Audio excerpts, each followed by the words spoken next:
Lone Journey.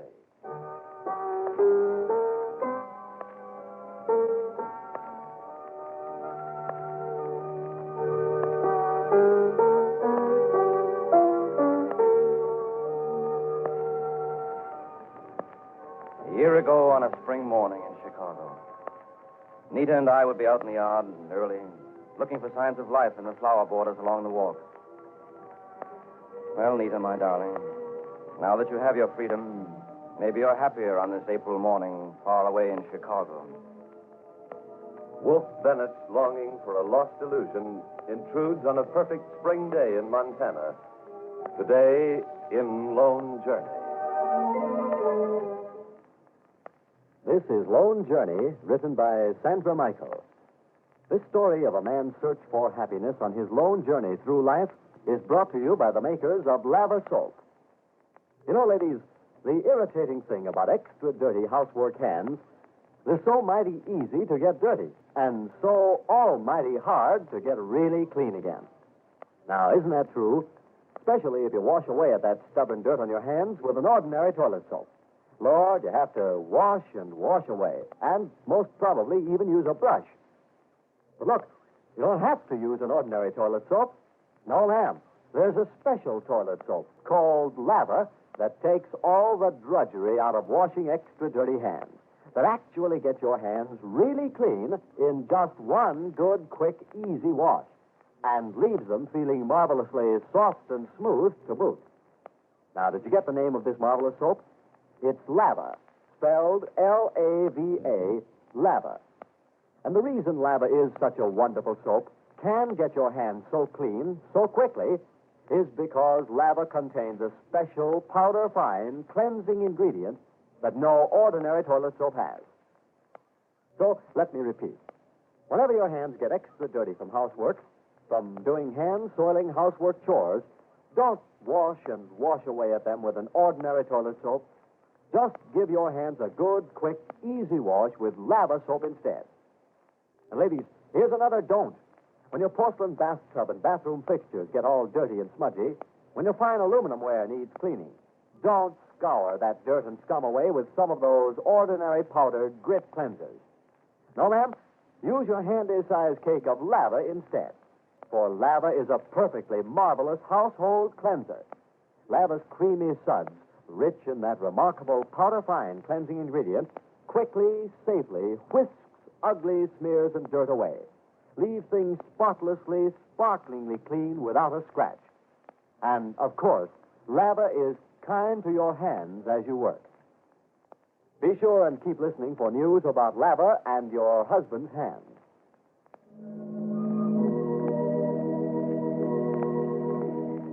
When Wolf Bennett woke this morning at the Spear Tea Ranch in a lovely valley of the Judith Mountains in central Montana, the sounds of spring from the ranch yard, the feel and fragrance of spring in the air, reminded him of his loneliness and of the very different kind of world he lived in a year ago, when he had no reason to doubt that his and Nita's marriage was happy.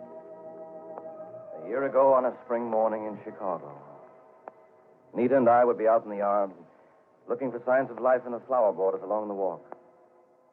Then we'd have breakfast. The dining room would have that fresh, new, open look it always had in the spring. And across the table, Nita would look so beautiful. I remember especially one dress or robe she wore that I liked so well. I used to think she wore it to please me. A pretty crazy idea that seems like now, when I know how unhappy she must have been with me. Well, Nita, my darling, now that you have your freedom, maybe you're happier on this April morning far away in Chicago.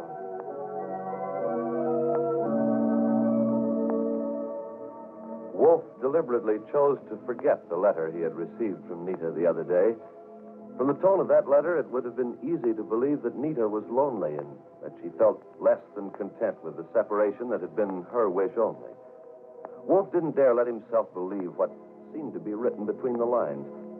He had been tragically mistaken about Nita's feelings before. He had no intention of being wrong again. This morning, when young Sidney Sherwood woke at the Matthews Ranch further up the valley, She remembered joyfully. I'm going to be a real Montana rancher. Today I'm going to file a claim on a homestead. Isn't that wild? Isn't it fantastic? Isn't it wonderful? To think that a little part of Montana's earth, even a little part of a Montana mountain, is going to be my own. My own. And best of all, it was Wolf's idea.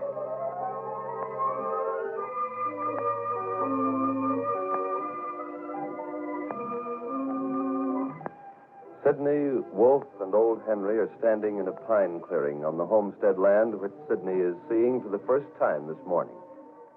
The air is hushed, but a wind moves in the crowns of the tall evergreens. They can hear the water of the creek galloping softly over stones not far away. Raising her eyes to the blue opening in the pines, Sidney sees two hawks wheeling silently on motionless wings, high in the pellucid air. For a moment, her heart leaps up to them, and she feels as light and free of spirit as they. Now they've moved out of sight, and Sidney's eyes come back to earth. This is where I should like my house to stand. A perfect spot for it, honey. Isn't it? Perfect. Yes. Clear away a few trees to the west there, and you'll have a view out over the valley. Well, could I see Uncle Henry's place? I'm not so sure about that. But you will see the spare tea. Not my house, but the fields and the beaver pond. You could have a lovely garden here, Sidney. Lawn sloping down to the creek. Leave most of the trees and let the grass run between the rocks. Just keep it as near natural as you can. Oh, you could have your flowers, too. Roses, delphiniums, snapdragons. Hey, I thought this was going to be a ranch. Oh, as though you didn't have a beautiful garden at the Spear Tea. Wolf is only trying to tease you, honey. Say, come on over here. Huh? There's a point around this hill you can see your whole ranch from. My whole ranch. Oh, Wolf, aren't you coming too? Oh, yes, you bet. Coming.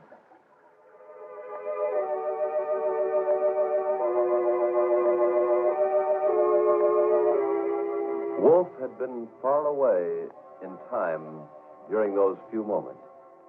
He remembered another spring day when he and Henry and Nita had come to this spot. Here it is, Nita. Oh. My word, that was quite a climb. Look, Nita. The creek's down there. That old mountain will keep the north wind at bay for you. Very nice. Yes, Nita, and there's a spring a few hundred feet up that little coulee, and that means running water in the kitchen. My goodness, that's impressive, Mr. Newman. In the kitchen? Shucks, Henry, this lady's going to have the latest 1937 model homestead with running water in the bathroom. Great Judith Mountains, homestead with indoor plumbing. What lady is this you're talking about, darling? Oh, didn't I mention it? My first wife, Mrs. Nita Bennett. You're... Oh, you crazy galoot. He means you, Nita. I'm used to that joke, Mr. Newman. Oh, sure. But how about it, first and final wife? Think you'd care to make a home for yourself here? Wolf, don't be silly. It's a lovely place, but it's a little far from Chicago for commuting, isn't it, darling? Oh, mosquitoes. Oh, they're awful. Look, millions of them. Oh, they aren't so bad. Not so bad. Oh, it couldn't be much worse. Oh, come on, dear. Let's get back to the car while there's anything left of it.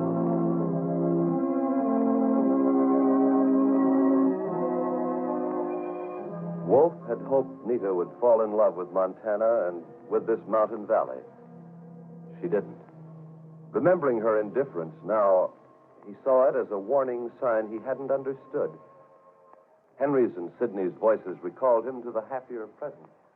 And now, you see that black charred tree over there? Where? No, over there. No, the far side of that little meadow. Oh, see? yes, I see it, Uncle Henry. Now, that marks approximately the northwest corner of your homestead. Say, that's right, isn't it, Wolf? Pretty close to there, yeah. Well, then that lovely little meadow would be mine, too. Oh, yes, indeed, honey. The meadow, that stand of timber running about a half mile up there on the slope of the mountain. And say, up there on the top of that bench, you've got a few acres of the finest hayland. Oh. Yes, sir, and you'll see flocks of deer grazing Deer? there. Elk, too, now and then, yeah. Oh, you've got, say, what else has she got on this land, Wolf? What's that, Henry? Oh, let me see now. What about the mine? Oh, Mine? Great Judas Mountains, yes, the mine. You've got a gold mine on the place, honey. Yes, sure enough, a little old gold mine. Gold mine. Yeah. Well, there is now. No gold in it, that's true enough. But the hole is there in the side of the mountain. Isn't it, Wolf? That's right. Old prospector's shaft. And who knows, maybe he just didn't go quite far enough. Another foot, and you may strike it rich. Yes, sir. Now, let's see. What other features are there that Sidney ought to know about her new homestead? No. Don't you two try to think of any more. I've heard enough already to make me skeptical about the whole thing. Skeptical, honey? Mhm. Oh. It's too good to be true. It's there, though. That's the same. Yours for the asking and $25. Isn't it like a dream? Providing you make it your home and make certain improvements during the next 3 years. Uh-huh. Well, you know it's good land when you realize that Wolf himself there had it all picked out for his, one time a few years back. Well, that is... You did, Wolf? But then don't you still want it? No, I don't, Sidney. Well, you see, honey, at that time Wolf thought he could use some extra grazing land. But gosh, by now he knows how lucky he is not to have any more land. Hey, Wolf? Right. No, Sidney, you can be sure about that. I haven't any more use for this land than the man in the moon. It's yours, and I think you ought to take it.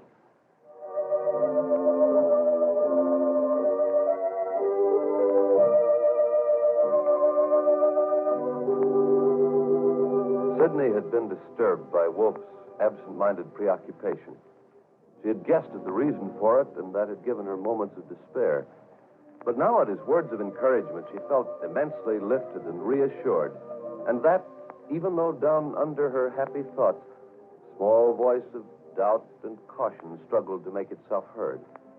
Recklessly, she pushed it back and laughed and talked until she could no longer hear it at all.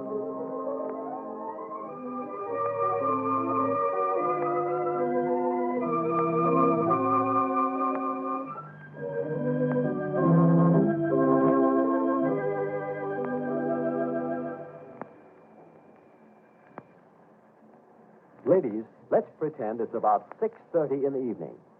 All right? Your husband has gone into the bathroom to wash up for supper. And chances are there's still plenty of ground-in dirt on his hands and wrists collected during the day's work. But wait, what's he fussing about? Is he angry, do you suppose? Well, I wouldn't be surprised if he's trying to wash his hands really clean with an ordinary toilet soap. Mark my words.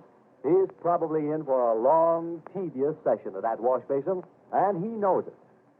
But if he were washing with lava, it would be a different story. Your husband would come out of that bathroom in a minute smiling, and with his hands just as clean as a whistle. Yes, ma'am, lava, with its remarkable, safe, cleansing ingredients, chases even extra stubborn dirt in a jiffy in just one good, quick, easy wash. Lava soap, L-A-V-A, Lava. Only a few pennies at grocery, drug, and department stores. Hey! What's all the racket for? Just plain stupid.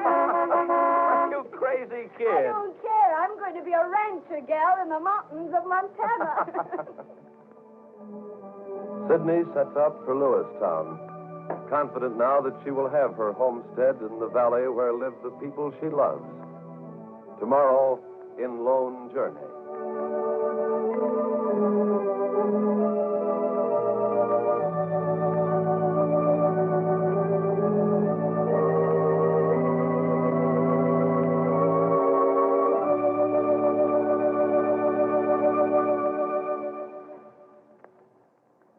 This is the National Broadcasting Company.